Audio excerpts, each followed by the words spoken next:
So thank you very much, first of all, for inviting me to be here and to join this great panel.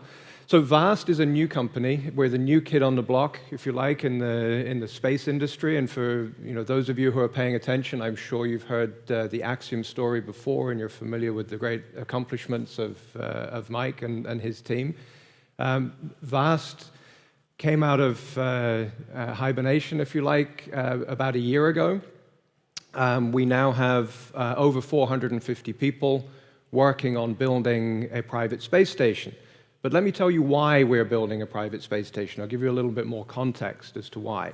The one thing that we have learned over the first 60-plus years of human exploration of space is there is one limiting factor in why we can't spend longer time in space and can't venture further, and that's the fragility of the human body. Yeah. We're used to living here on Earth in gravity. In space, you take that away, it's a fun environment to be in, right, Mike? It's living in weightlessness. The stories I have heard is it's an awful lot of fun. But it has some detrimental effects on the human body, whether it's the change in intraocular pressure that can change your eye.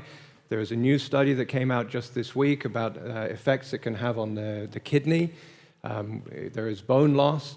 And there are various studies that are going on to try to mitigate these conditions, to try to find ways of minimizing those effects.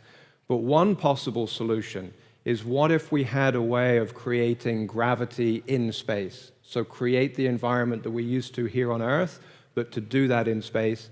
It's called artificial gravity.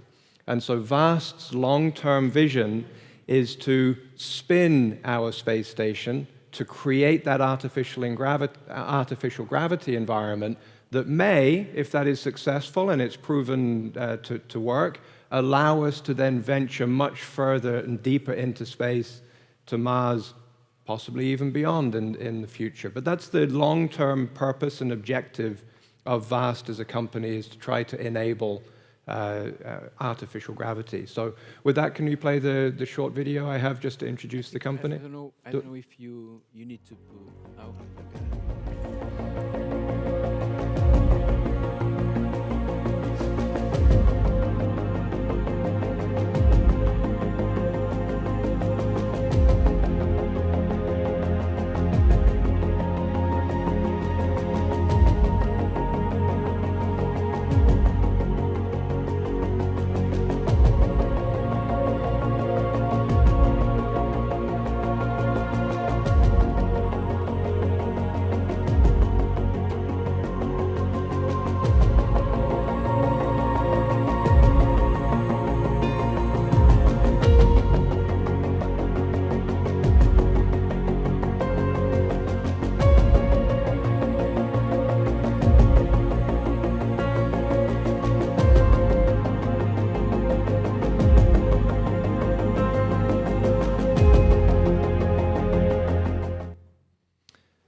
So what you saw being built there is our Haven 1 space station. This is our first station. It will launch before the end of next year, so a very ambitious, very aggressive schedule.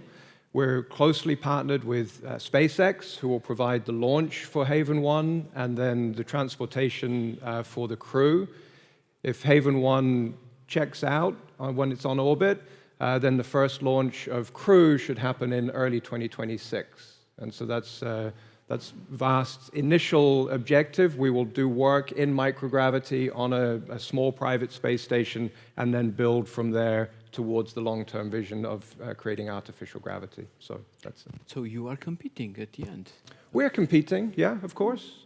That's the nature, but I think the space industry is also very cooperative. Mike and I have known each other in different forms for 15 years. But yes, ultimately we are competing, but there is space for multiple providers within this industry. We're competimates. Competimates, that's a nice way of putting it, yeah. And for instance, you don't need some kind of raw materials with a specific behavior, thermal protection. Then I'll jump to you, Antonio.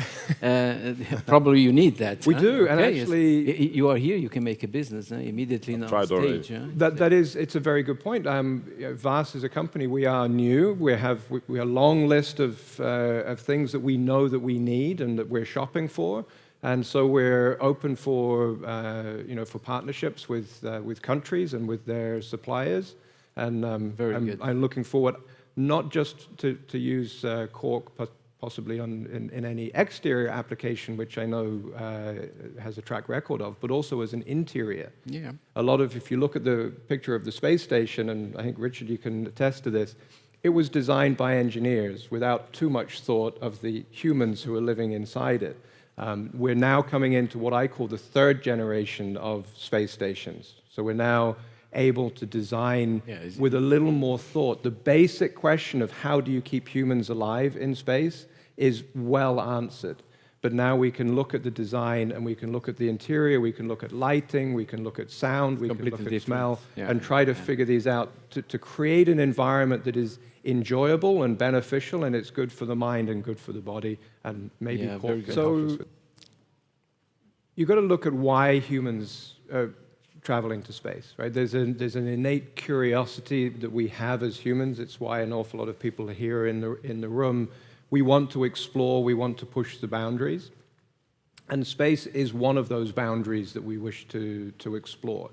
And there are a number of reasons. It's just curiosity, but also as a backup plan in the very long term, right? If there's something that happens to this wonderful environment we have here on Earth, we need to have a capability as a species to try to exist somewhere else. And so it's a very long road that we're on, and there's still a lot of problems, a lot of questions that need to be solved. And it's going to take many generations, I think, to get to the point where humans can live sustainably outside of the atmosphere of Earth. And so when you break it down into where are we going to be in a couple of decades, it's very hard to predict, but the pace of change today is a lot quicker than it was 20 years ago. So I think in 20 years' time, you're going to see a lot more launches like Starship taking exponentially more material from Earth into space. You're going to have multiple providers of places for humans to live in space. And you're going to have a lot more human activity, whether that is scientific research or, as you point out, in-space manufacturing. There is a lot that can be done within the microgravity environment that continues to benefit life on Earth, but also with a view to being able to explore further. So I think the space world will be very different in 20 years.